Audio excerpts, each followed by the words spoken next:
கொடுத்துட்டு போறாங்க. தயவு செய்து அப்படி கொடுக்கிற பணத்தையோ பொருளையோ வாங்கிட்டு சிந்திச்சு இவங்க ரெண்டா நமக்கு நல்லதை செய்வாங்களா, இவங்க ரெண்டா நம்ம பிள்ளைங்க நல்லபடியா வளருவாங்க, நல்லபடியான சமுதாயம் உருவாகுமா. எங்க பார்த்தாலும் கள்ளசாரம் சாராய கடை, எங்க பார்த்தாலும் ஒரு பள்ளி நல்ல இயக்கத்துல இல்ல, ஒரு பள்ளிக்கு நல்ல ஆசிரியர் இல்ல, ஒரு கல்வித்துறை சரியா செயல்பட மாட்டேங்குது. ஆனா சாராயத்துறை நல்லா செயல்படுது. இது என்ன நாடு, என்ன மாதிரி தலைமையை ஏற்றுக்கொண்டு இருக்கிறோம். தயவு செய்து சிந்திக்கணும், நம்மதான் சிந்திக்கணும். நம்ம சிந்திக்கல அப்படின்னா நம்ம இந்த மாதிரியான மோசமான சூழ்நிலையில வாழ பழகிட்டோம் அப்படின்னா நம்ம வாழ்ந்த ஒரு கஷ்டப்பட்டோம் இல்லைங்களா, அதை விட மிச்சமான கஷ்டம் நம்ம பிள்ளைங்க அனுபவிக்க வேண்டியதா போயிடும். தயவு செய்து சொல்லுங்க, இப்படி ஒரு நாட்டை எங்க அப்பா யோசிக்கல, இப்படி ஒரு நாட்டுக்காக எங்க அப்பா உயிர் விடல. எங்க அப்பா யோசிச்சதெல்லாம் மக்களுக்கு சுதந்திரமான வாழ்க்கை கொடுக்கணும் அப்படின்றதுதான்.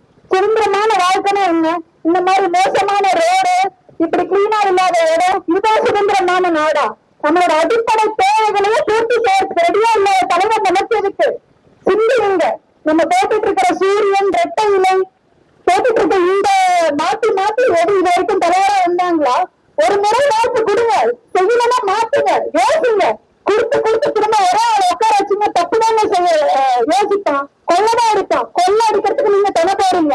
எங்க அப்பாவை கொள்ளக்காரன் கொள்ளக்காரன் எல்லாம் பேசினாங்க, ஆனா நாட்டைய பிரிச்சு பிரிச்சு கொள்ளையடிச்சுட்டு இருக்கிறானுங்க. யோசிங்க, தயவு செய்து யோசிங்க.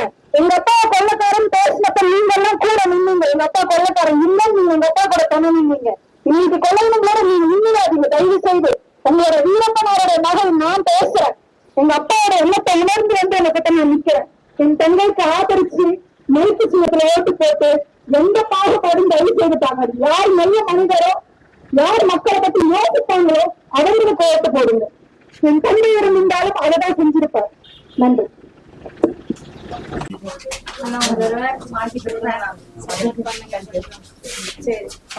எல்லாத்தையும் சொல்லுங்க. முடிஞ்ச அளவுக்கு நீங்க ஒரு ஆள் ஒரு 4 பேர் 10 பேர் சொல்லும் போதுதான் வெற்றியா மாறும். ஒரு 2 நிமிஷம் செலவு பண்ணி விக்ரவாண்டியில இருக்க எல்லாருக்கும் அன்புக்கு ரொம்ப நன்றி.